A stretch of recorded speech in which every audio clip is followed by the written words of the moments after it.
Tanrı'nın varlığına dair naif teleolojik argüman nedir? Right. Well, my version of the teleological argument is a little bit different than most philosophers. Many contemporary secular philosophers who are unbelievers think that the teleological argument was refuted by or undermined by Darwinian evolution. They say that yes, it looks like there is apparent purposiveness or teleology in nature, but it's only apparent because it's all explained in terms of the Darwinian theory of random adaptations that are designed to help an organism survive and reproduce, and so there's no need any kind of designer to explain the apparent design in the universe. So that's a common view. And I think, in fact, that view is actually mistaken. I'm not at all.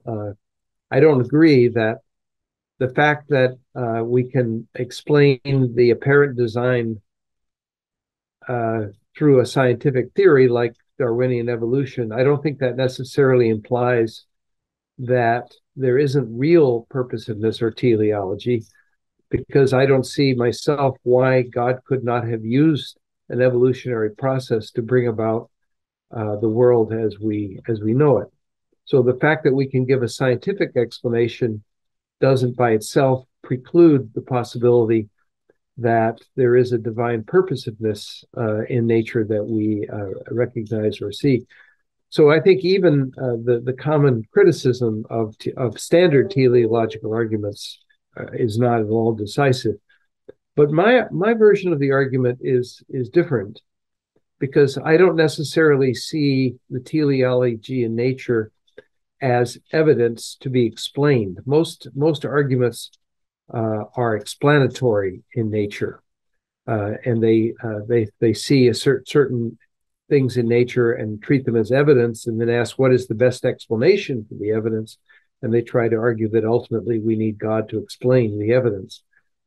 But on my view, the design, the apparent design that we see in nature, I'll say apparent design just because that's a neutral term, but when I say it's apparent, I just mean that it appears to be designed. I don't mean to say that it isn't really designed. I'm leaving open that possibility. But the apparent design that we see in nature, on my view, counts primarily as what I call a natural sign. So in order to explain my argument, I'm going to have to back up a little bit and give you a quick overview of my general view of how natural theology works, or how a natural knowledge of God can be acquired, which is developed at more length in my book, Natural Signs and Knowledge of God, which is Oxford University Press. I think that book is around 2010, but I can't remember exactly. Might be a little earlier. But in Natural Signs and Knowledge of God, I developed the idea that religious knowledge is grounded not primarily in what has to be construed as evidence, but as signs. And a sign can function in a more direct way. If you mean by evidence something that you can reason from and make an inference about, a sign doesn't have to function in that way. When you see, say, a road sign that says, oh, this is the way to Turkey, or this is the way to Iran, or something like that, you just immediately read the sign. You don't reason, oh, there's a sign here that someone put here. Probably no one would have put the sign unless it tells me something right. Therefore, probably I'm on my way to Iran, or something like that.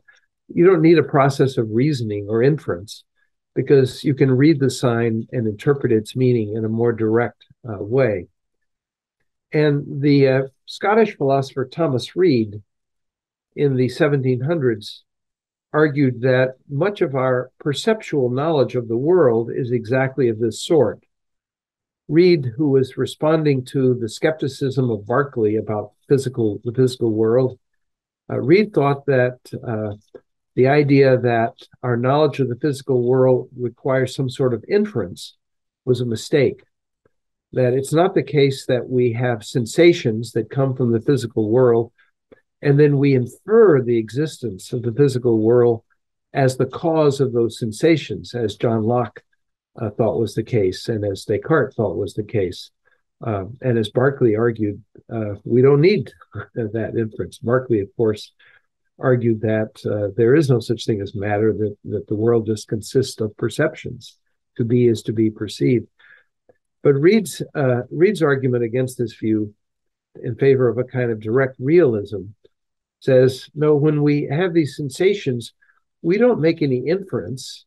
We don't treat them as evidence and make an inference. We are simply hardwired. So to see the evidence, the sensation, is what Reid called a natural sign. Our nature, our human nature, is such that when we see the greenness of grass, see green grass, we just say, "Oh, there's grass there." We don't infer that there's grass. We don't say, "Oh, I'm being appeared to in the way I would think I would be appeared to if there were grass there. Therefore, there's probably grass there." We just see it. We recognize it. And I think that religious knowledge can be modeled on Reid's account of perceptual knowledge.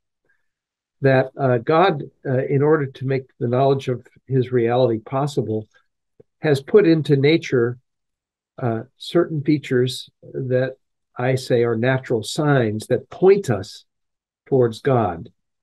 And so in the same way that we can just sort of see the grass and when we perceive it, so also there are certain things about nature that point us to God. And I think that these things also can be made the object of reflection, and we can try to develop them into arguments, but they don't have to be developed into arguments that involve any kind of inference or anything like that. So in my book, Natural Signs and Knowledge of God, I say that there are many natural signs, but some of the most important ones are the ones that are, in effect, captured in some of the classical arguments for God's existence. So the cosmological argument, in a sense, sees the contingency. When we look at the world, we sort of sense that it didn't have to exist. It's here, but why? And we sort of wonder why. And so that's a natural sign that points us towards the idea that there is something behind the natural world. And the design in nature, I argue, is another natural sign. We look at the natural world and it strikes us that it is full of purpose, that things happen for a reason. And so since we're not talking here about an inference to the best explanation, it's not even possible for a Darwinian or scientific explanation to undermine this.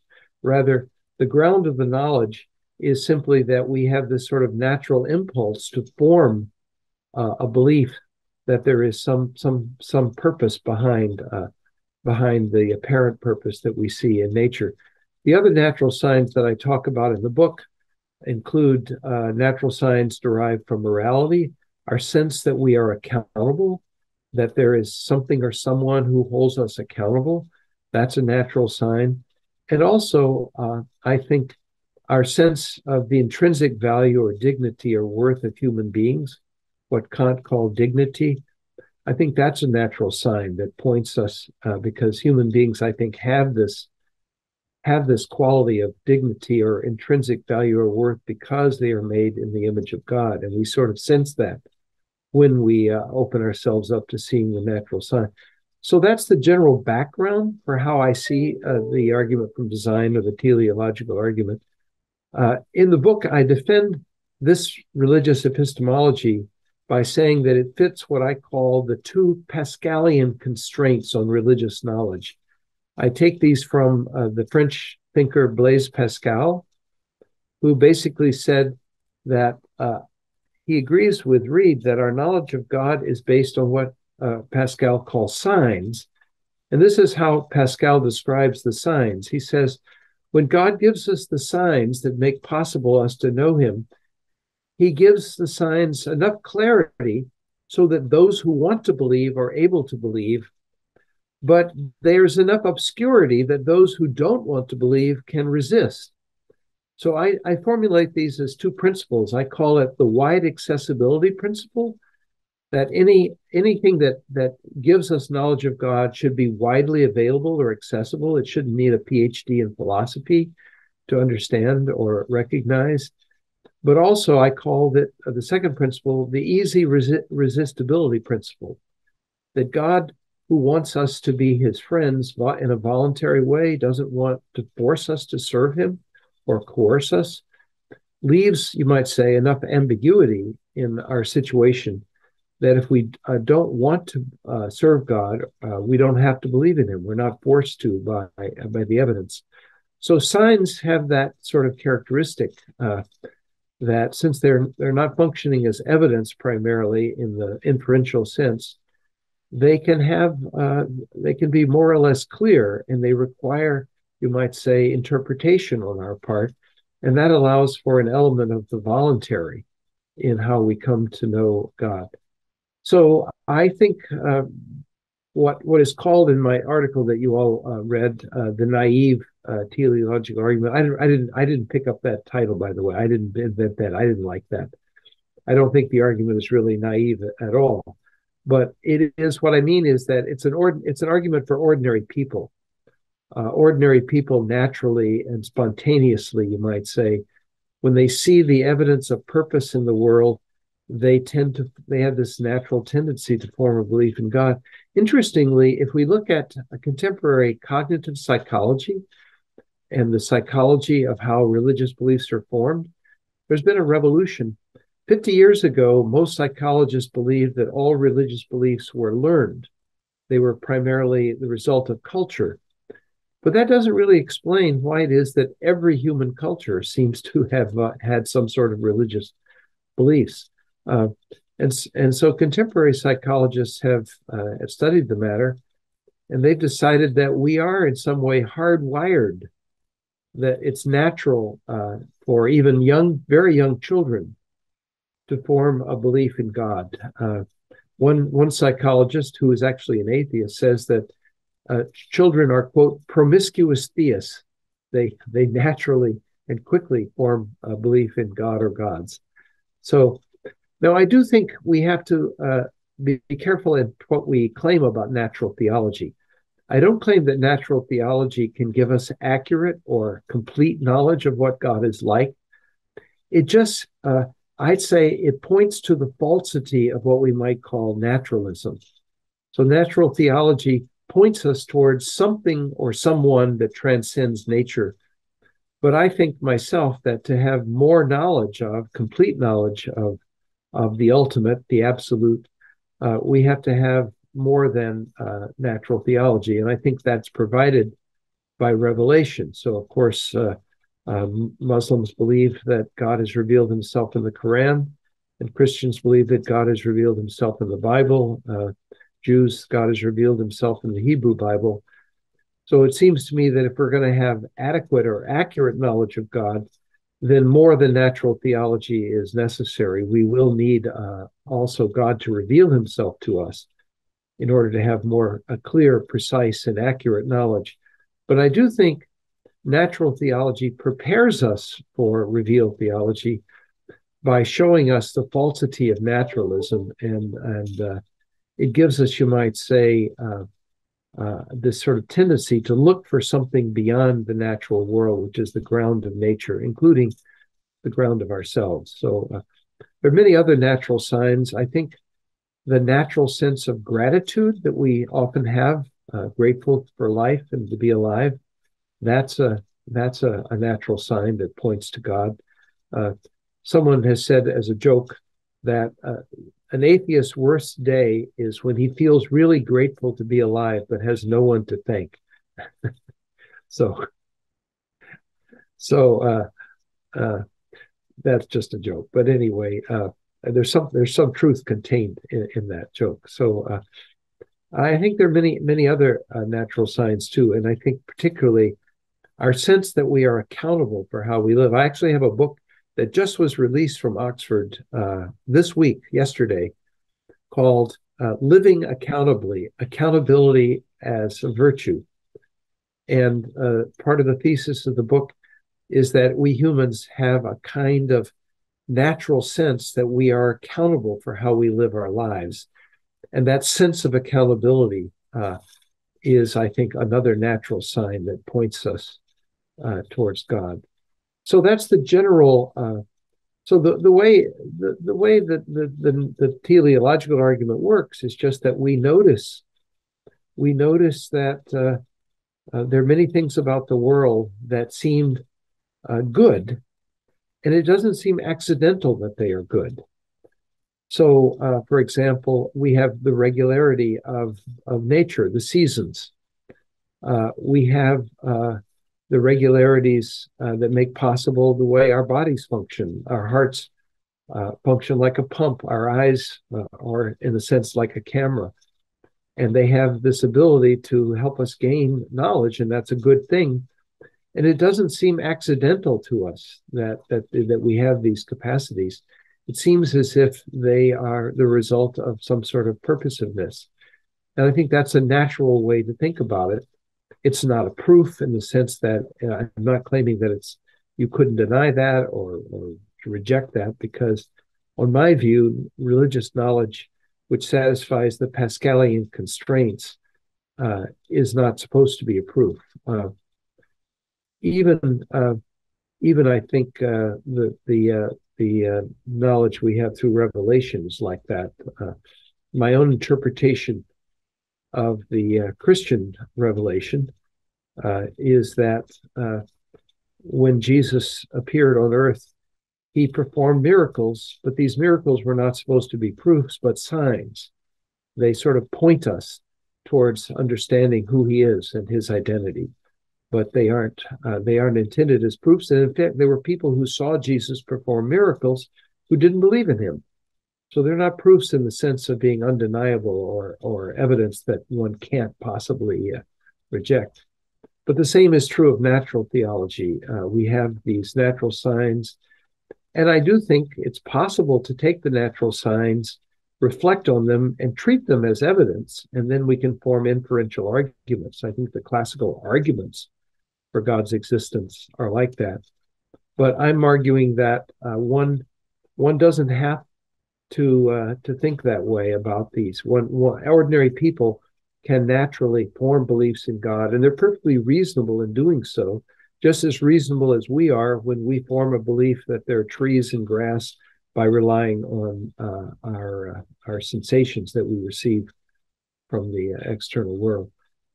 Well, that's a brief overview of the view, and I hope I've given enough background to explain my view and why I think my version of the teleological, really you wouldn't even have to call it an argument, but the teleology in nature as a way of coming to know God's reality, we could talk about it that way, why it is immune to the common objection that atheists make, that they say, oh, in the old days before Darwinian evolution, of course it was reasonable to believe in God because the world appeared to be designed and we didn't have a good explanation, but now we have a scientific explanation, so we no longer need a theological explanation.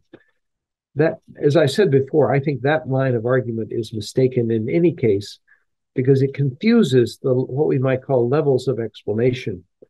Since God is the creator of the universe and he's responsible for the laws of nature, it's not possible for a scientific explanation to compete with or replace a theological explanation, because God is not an entity within the world. He's not something that can be studied scientifically. He is the source of the world. And so nothing that we can explain naturally precludes a theological explanation, because they're at a completely different level. God is not an entity within the world. And that's why it is that there can be and are many great scientists who are religious believers. Science and religion. There's this myth that's very widespread that science and religion are in conflict, that there's some sort of a war between science and religion. And I think that's just a myth that's spread by non-believers who don't want to believe in God. It's not, in fact, true. And many of the greatest scientists today are religious believers. If you look at the contemporary philosophy of religion, there are people like Alvin Plantinga and Nicholas Wolterstorff, who are called Reformed epistemologists within our Christian circles. And they want to argue that belief in God can be, quote, properly basic, not the result of arguments or inferences. And you can see my view as a sort of version of their view, in that I agree with them that religious beliefs can be properly basic. But I think that the natural signs function as a kind of account of how we acquire these properly basic beliefs without any kind of inference or arguments or evidence. So you could see the natural signs as a way of filling in the story that the Reformed epistemologists talk about what they call the sense of divinity, the sensus divinitatis in Latin. John Calvin, for example, the French theologian, Calvin argued that we don't need arguments for God's existence because God has implanted a knowledge of God within our hearts. He called that the sensus divinitatis, this sense of divinity. So my account of natural signs, you might say, is a sort of version of that, in that it's an account of here's how the sensus divinitatis works. The way God produces these beliefs in us is through these natural signs, which we have this tendency to recognize and form the beliefs as a result. In my book, Natural Signs and Knowledge of God, I give a much more precise and technical account of how natural signs work. And so anyway, I recommend that to anybody who's interested in the subject. It's from Oxford University Press. So great. It's been a pleasure to talk with you.